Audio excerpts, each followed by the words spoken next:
Haul It with Back to Basics Mom here. I have a small haul video for you today, and then I want to share with you also some of the things I have been making lately. It's kind of a haul slash show and tell video for you today. So let's jump right in and get started. So I got to go to, you've heard me talk about it before, one of my local craft stores. It's called Crafts Direct. It's in central Minnesota.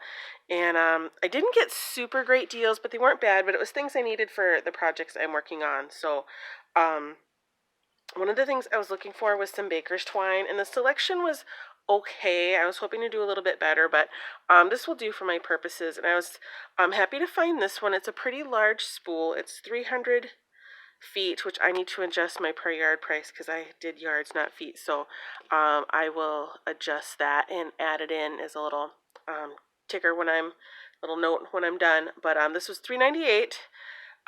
So it was a pretty good deal for all of this. It was marked down. The other rolls and the other colors were like $7.99. So I felt pretty happy to have found this pretty large roll.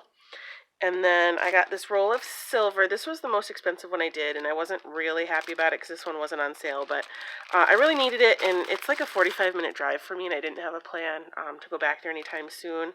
So I paid $4.99 for this, so this worked out to pretty close to 10 cents a yard. So that's okay. 10 cents a yard is not bad. And then they had some of these new lawn fawn baker's twines, trimmings, and this one is called Mistletoe, and it's 21 yards, and it broke down to, again, it's about 10 cents a yard. These were 30% off. Normally, I think these are $2.99. I think they're normally $2.99, and I got them for $2.09. So it worked out, again, about 10 cents a yard. And these were a little bit more expensive because these are a little shiny. I don't know if you can see if the colored stripe, it's a little sparkly, so they were a little bit more expensive. So these were about 13 cents a yard, which it's still okay. I'm just going to use them on ornaments and stuff to hang from. So I'm going to get like 6 ornament strings out of a yard. So say 12 divided, that's like 2 cents per ornament. So that's really good. And then I was pretty happy to find this fine organza ribbon. It was a little thinner than I wanted, but I was really trying to get it unstuck here so I can show it to you, the width of it. It's like 1/8 inch, so it was a little thinner than I wanted, but it's actually really okay. And then when I saw the price at first, I was a little bummed out because it said $3.49, but then I looked, it's 50 yards. So it's $3.49, so for 50 yards, that only works out to about 7 cents a yard. So that is actually really good, because again, I'll get about 8 to 10 ornaments, trims for ornaments out of this. So I was actually pretty happy. So I got, like I said, this olivey color, kind of this dark red, maroon, like cranberry. That's the little color I'm looking for, cranberry. I got some white, and then I got some regular bright red. And this is actually silver. So I wanted gold, but I did not like the gold. It was a little too brown, a little too mustardy. So let's see if I can, the back of my tablet here. I don't know if you can see, that's kind of silvery and shimmery there.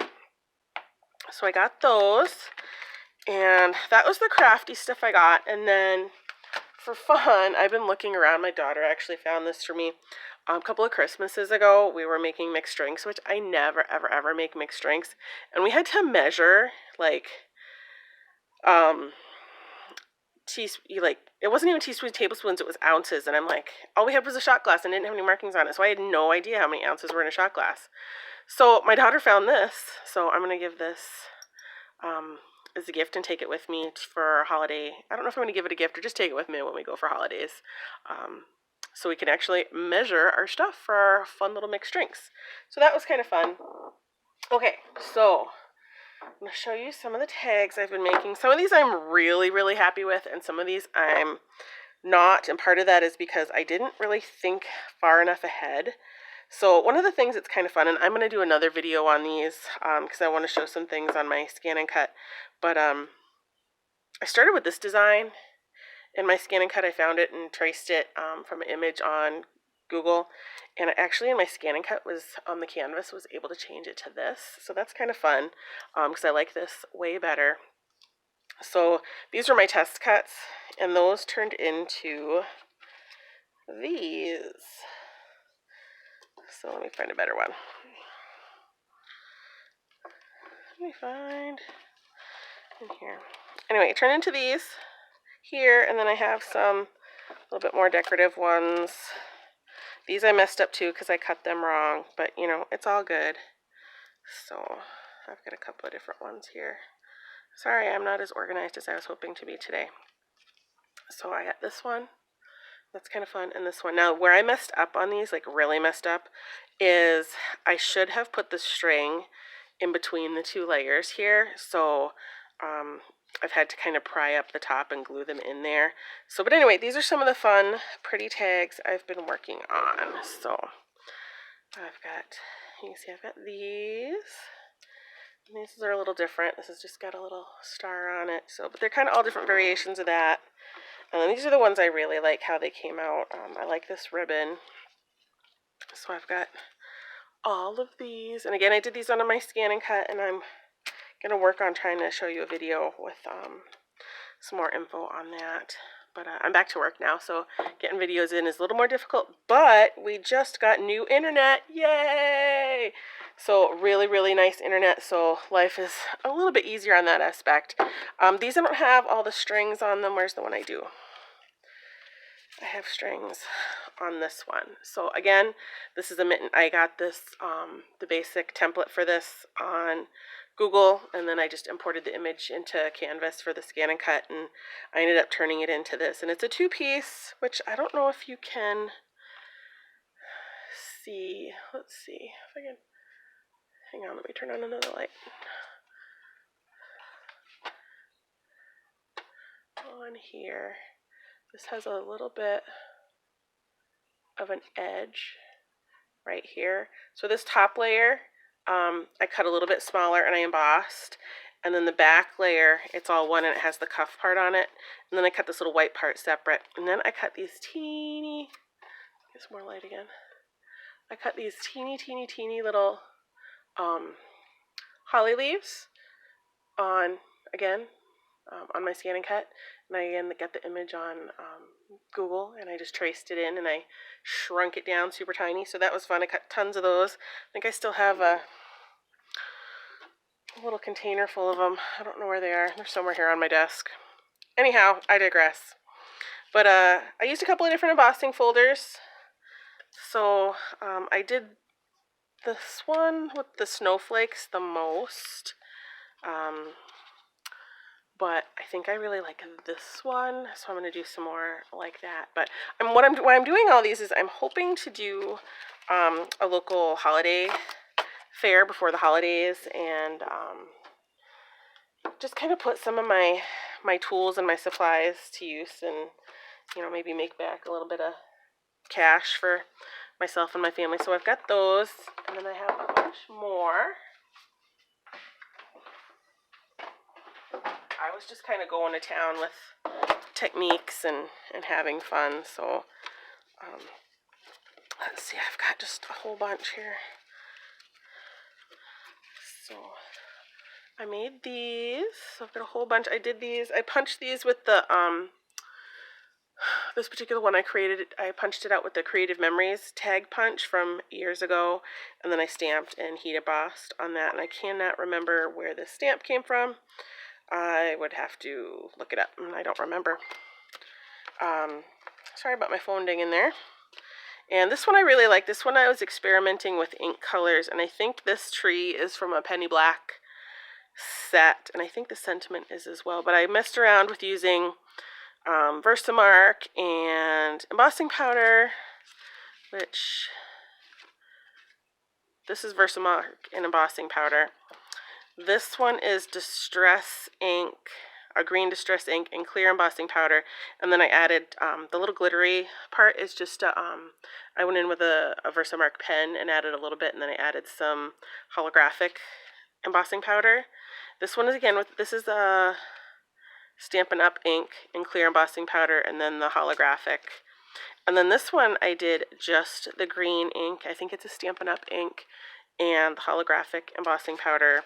And then, you know, a couple of different versions. But I really like how those came out. But I was having fun trying out different things because I didn't have the right coloring embossing powder that I really, really wanted. And this next one, I did a lot of embossing on these. This is a Santa Claus stamp. I believe this is a Hero Arts stamp. Oh, nope, Stampendous. So it's this stamp. And then, so it just is kind of the center. So I inked it up and then I just pressed it down like right in the center there. So this one I used white embossing ink. This one I used clear embossing ink. Oops. This one I used a holographic embossing ink. And this one I did like a brown, like a distress ink, and then clear embossing powder. And this was like a silver, I think it's called tinsel embossing powder, and then I did color it in a little bit, so it's like, it's not my favorite, but it's kind of good. I just used some color pencils to just give it a little dimension. And this one is holographic. It's just clear embossing ink and the holographic embossing powder. So those are kind of fun. Sorry, stuff is falling on my desk here. These next ones are fun. I just did, I did a bunch of the same, but they're black ink, and then I took my Versamark pen and I just marked in a couple of places, and I used some holographic embossing powder. And then these, I used some distress ink, and I made them look kind of tea-dyed, and again, heat embossed, and then did a little bit of the holographic on top, just marked a couple of places with a pen. So, pretty basic. And this is just plain black ink. And then I used a sticky, it's just a ribbon that I cut, and then I used multi-matte medium to stick it down, which that stuff, by the way, is the bomb. If you've never tried multi-matte medium for sticking stuff down, that stuff is just awesome. So this bear stamp was also in this. It's an old Stampin' Up! Set, but the bear was in there as well. So there's the bears. And then I have some poinsettias. I'm going to have to pause this for just a second because that might be my kids messaging me, so I apologize. I'm going to pause this. Okay, I'm back. Sorry about that. No, it wasn't my kids, but anyway. So I did some watercolor, and I tried stamping. It's all the same stamp, but it's 3 different kinds of embossing ink. So black, clear ink, a green ink, and a gold ink. So I like them all for different reasons. Probably the green is my least favorite, but I thought they all came out really well. For coloring, I used just some watercolor markers that I have. I used some Memento. I used just these Artist Loft ones I have from Michaels, and those worked really, really well. So that was good. And then I did a whole bunch of, I used a lot of distress ink because I was just really wanting to get into those. So this is all watercolor paper.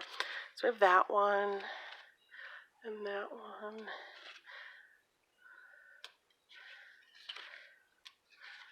That one. And these are kind of fun. I did a couple of those. I like those. And these next ones, I cut out the sentiments on my Scan and Cut, and I kind of like it, but it was a little bit putsy, so I'm not sure if I'll do any more like that. But I just was trying to do some basic watercolor splotchiness, and then I put some of my shimmer, not Winkostella, it's the, oh gosh, what's it called? This one from Spectrum, Crafter's Companion, I can't think of it. Anyway, got that one. So anyway, I got a bunch of these. They're all kind of similar. So this one's just, I messed this one up a little bit, so I made the little poinsettia on my Scan and Cut, and did that one too. So there's that. Then I had a little bit more fun. This is just kind of, an inky, splotchy background with some white embossing ink. So there's that one, that one, that one, and this one I did like a burgundy ink. This one's a little bit more red. This is embossing, clear embossing ink, and then red embossing powder. And then that one. And these next ones I did were really fun. I found this reindeer cutout design on my Scan and Cut, so I did a whole bunch of reindeer. So I distressed the background, distress ink, in a couple of colors, and then I sprayed it with water and I let it all dry, and then I put my reindeer down. I did tie the little baker's twine on there before I glued it down, and then I took some white, opaque white, and splattered on the top, kind of like in my Galaxy video, basically same kind of thing. And then I decided to make it a Rudolph and put the little red dot on there because I just thought it gave it a little extra something. So I made a whole bunch of those, and then I made some big ones as well. So I thought that was kind of fun. And then this is just an all-over stamp. This is who's this one by? I don't know the name of the company, but it looks like that. And then I just inked it wherever and pressed it down. So I have a smaller one, and I have a bigger one. I didn't really like how this one came out. Some of the embossing powder didn't stick, so I tried to cover it up. So that one's not my favorite, but anyway, I was having a good time playing around. A lot of them came out cute, so I'm hoping to sell these. Some of them I'm going to hang off bags and kind of stamp on some bags. I'll show you when I'm done, but that's what I've been working on. It's a whole lot of fun tags. I like to do the really pretty tops. I like it all to be floofy. So I'd hide these and put them in a drawer because I don't want the cats to get them, but isn't it fun? Just having a whole bunch. Anyway, that's all I have for you today. If you'd like to see any of these techniques specifically, please let me know in the comments below, and I'm sure I can probably make that happen. Otherwise, there's lots of videos out there on watercoloring using distress ink. A lot of the ones I used distress ink on, I did use watercolor paper, except these I did not. These are just plain tags. And these big tags are ones that I got from, mostly I got from Tuesday Morning, so a lot of these supplies were pretty inexpensive. So, yeah, that's all I think I have for today. Thanks for stopping by. I hope you can find something crafty to do. If you like this video, please give me a thumbs up and subscribe to my channel below. Have a great day. See you later.